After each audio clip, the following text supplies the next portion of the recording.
దేశ్ముఖ్ల పిల్లలు కూర్చొని దేశ్ముఖ్ల పిల్లలకు ఉద్యోగాలు ఎట్లియాలని గ్రూప్ 1 చేశారు కదా. గ్రూప్ 1 కథ మామూలు కథ కాదు. ఓన్లీ కోటి ఉమెన్స్ కాలేజీలో రాసినటువంటి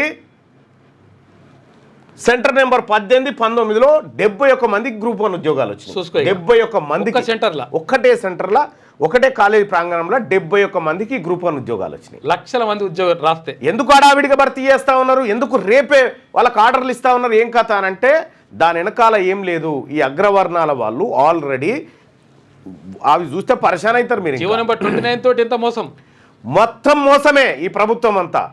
ఇవాళ బీసీ ప్రభుత్వం ఉంటే ఈ పరిస్థితి ఉండేది కాదు. బీసీ ప్రభుత్వం ఉంటే మెజారిటీ ప్రజల ఆకాంక్షలను గౌరవించేది. కానీ వాళ్ళు కొద్ది మంది మనల్ని చూపెట్టి మనకు ఉద్యోగాలు ఇస్తున్నామని చూపెట్టి మనకు ఒక చీకేసిన బొక్క లాంటిది బాడేసి మెత్త మాంసం వాళ్ళు తీసుకొని తినేది అన్నట్టు. ఓపెన్ లో 59% వాళ్ళే కొట్టుకోరు. ఓపెన్ లో జనరల్ కోటాలో 59% సీట్లు వాళ్ళకే, రెడ్లకు వెలమలకు వీళ్ళకి పోయినాయి. 59%. 18% ఉన్న ఎస్సీలకు సంబంధించి 0.9% వాళ్ళు కొట్టుకున్నారు పరిస్థితి. 17% వాళ్ళే మిగిలిపోయారు. అది ఉందా లెక్క? పెన్ తీసుకో. ఎంత దుర్మార్గంగా ఈ గ్రూప్ 1 ఉద్యోగాలు కొట్టుకపోయారంటే వాళ్ళు ఏం తెలివి తక్కువలు కాదు.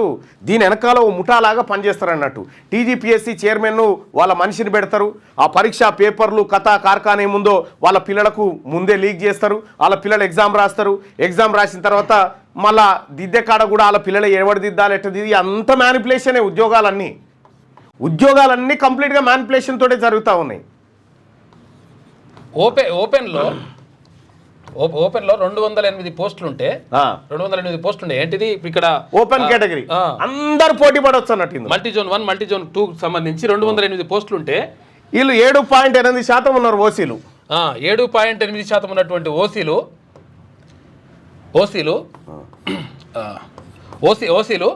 ఎంత తీసుకోవాలి తెలుసా? 59% ఉద్యోగాలు. 59% ఉద్యోగాలు ఎత్తుకపోయారు ఇలా ఓపెన్ కేటగిరీలో. ఏంటి అది చిన్న ఉద్యోగాలు కాదు. రేపు పొద్దుగాల కలెక్టర్లు వీళ్ళు. ఎస్సీలకు సంబంధించి 18% ఉన్నారు ఎస్సీలు. 18% ఉంటే ఎస్సీలు ఉంటే వీళ్ళకి వచ్చింది ఎంత తెలుసా? 0.09% వీళ్ళు తీసుకుపోయింది. 17% వీళ్ళ కథం. తర్వాత ఇక్కడ ఎస్టీలకు సంబంధించి చూసుకుంటే వీళ్ళు ఎంతమంది అంటే ఎంత వచ్చినాయి అంటే వీళ్ళకు 1. జనాభా రాయాలి కదా. ఓకే, జనాభా వీళ్ళది ఎంత? 10% వేసుకోవాలి. 10 పాయింట్ ఇంకా చిల్లర ఉన్నది. 10% జనాభా ఉంటే వీళ్ళకి 1.29% మాత్రమే ఉద్యోగాలు వచ్చినాయి. అంటే జస్ట్ వీళ్ళకు 3 ఉద్యోగాలే ఇళ్ళకి వచ్చినాయి. జస్ట్ వీళ్ళకు 2 ఉద్యోగాలే వచ్చినాయి ఇంట్లో. ఇగో వీళ్ళకు సంబంధించి మాత్రం అసలు యాక్చువల్గా 153 ఉద్యోగాలు. ఈడబ్ల్యూఎస్ కాక 172 కదా అన్న. ఈడబ్ల్యూఎస్ కాకుండా తర్వాత ఇక్కడ ఓపెన్ కేటగిరీలో 160 ఉద్యోగాలు అనుకోరాదు. 160 ఉద్యోగాలు వాళ్ళు ఎత్తుకపోయారు. ఈడనేమో సామాజిక న్యాయము వీళ్ళకి 39% మాత్రమే ఉద్యోగాలు వచ్చినాయి. కేవలం బీసీలకు 36% మాత్రమే వచ్చినాయి. 56% ఉంటే 36%. ఇప్పుడు ప్రభుత్వ లెక్కల ప్రకారం చూసుకున్నా 20% వీళ్ళే కథం. మొత్తం బీసీ ఎస్సీ ఎస్టీల నోట్లో మన్ను పోసిరు. ఇది అంతా పక్కడ్బందీగా ముందే ప్లాన్ ప్రకారం ఇన్ని ఉద్యోగాలు ఇస్తున్నాం, మన పోరగాళ్ళకి ఎన్ని రావాలి. వీళ్ళంతా రేపు పొద్దుగాల మన రాజ్యాన్ని మళ్ళా ఈడ డిప్యూటీ కలెక్టర్ అయినటువంటి రెడ్డి ఆయన ఏం చేస్తాడు? రేపు పొద్దుగాల ఆ కలెక్టర్ ఆఫీసులో కూర్చొని ఈ BC1 ఫైల్ రాగానే రెడ్డి ఆయనకు పని చేస్తాడు. కానీ నీకెందుకు పని చేస్తాడు ఈయన? వాళ్ళ ఉపాయం కదన్నట్టు. ఈ రాజ్యం మారాల్సిందే. ఈ రాజ్యం బీసీల చేతుల్లోకి రావాల్సిందే. ఒక్కసారి బీసీ ప్రభుత్వం వస్తే ఈ ఉద్యోగాల కథ ఈ కథ మొత్తం తేలిపోతుంది. ప్రతి కాడ నువ్వే రాజు బీసీ వాడ. ప్రతి చోట నువ్వే కింగు అయి ఉంటావు ఆ రోజు. ఎంత దుర్మార్గమా! ఎన్ని నా కాడ ఒక లెక్క ఉంది. రోస్టర్ పాయింట్లలో కూడా మళ్ళా వీళ్ళకి ముందుగాల అరే ఆ సిస్టంలో నిన్న చేసి పెట్టినా. ఇప్పుడు ఎస్సీలకు వరుసగా 17% ఎస్టీలకు ఉద్యోగాలు కథమని, ఎస్టీలకు 9% ఉద్యోగాలు కథమని, తర్వాత అది బీసీలకు సంబంధించి 20% ఉద్యోగాలు పోయినాయి. ఎవరు తిన్నాడు అన్నట్టు ఎవరి సొమ్ము ఎవరు తిన్నాడు కామెంట్ చేయరుగా. గ్రూప్ 1 ఉద్యోగాలలో ఓపెన్ కేటగిరీలో 59 అంటే 60% సీట్లు 60% సీట్లు ఓసీలు కొట్టుకపోయారు 7% ఉన్నోళ్ళు.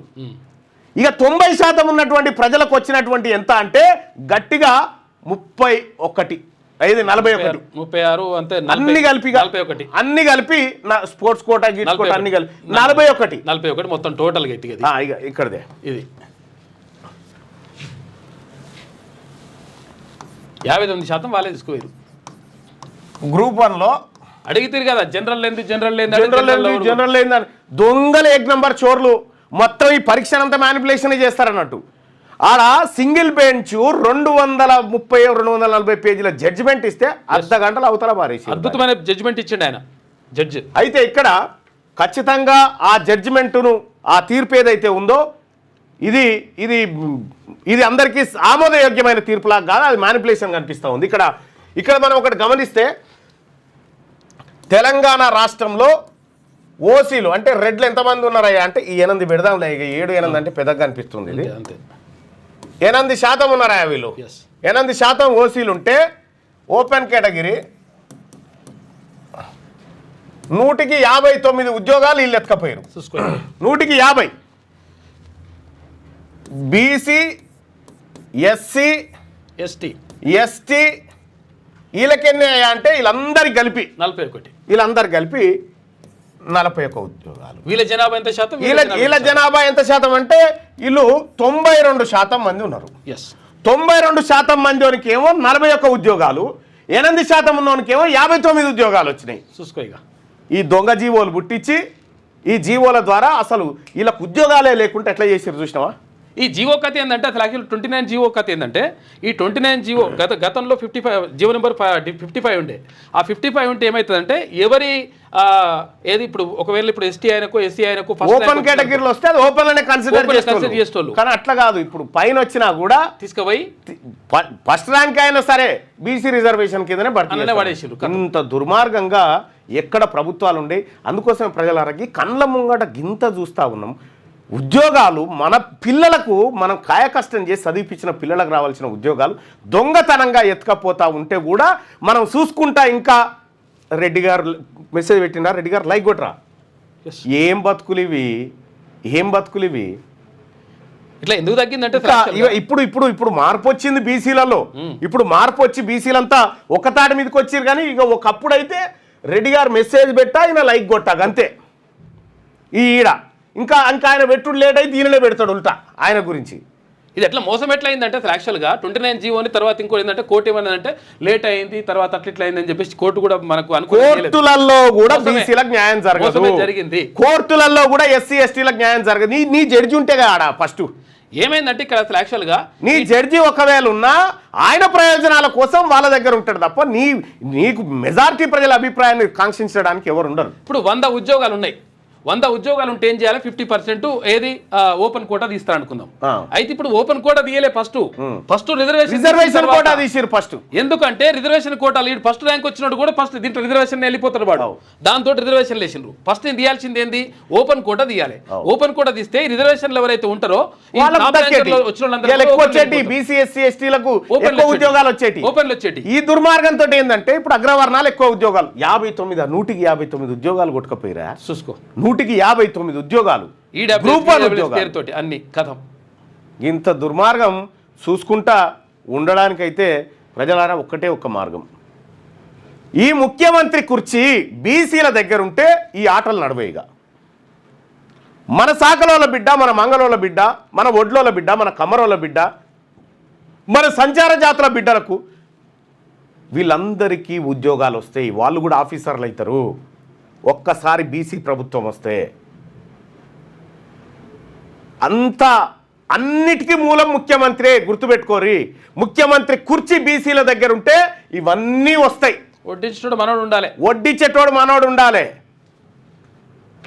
వాళ్ళు ఏం చెప్తారంటే నీకు మా దాంట్లో పెడతాం కానీ మీ వాళ్ళ దిక్కు ఓకురా, బీసీల దిక్కు ఓకురా, నీకు మా దాంట్లో ఇంత ముద్దేస్తాం దా తిందుదా అని చెప్పి వాడిని దూరం కూర్చుండ పెట్టి తినబెడతారు.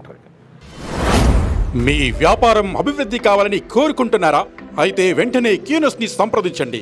Schools, colleges, banks, shops, office promotions, land promotions, political promotions, restaurant promotions, hospital promotions పుట్టినరోజు వేడుకలు, శుభకార్యాలు, వ్యాపారాలు ఏవైనా, సందర్భం ఏదైనా ఇప్పుడే క్యూన్యూస్ ద్వారా తెలియజేయండి.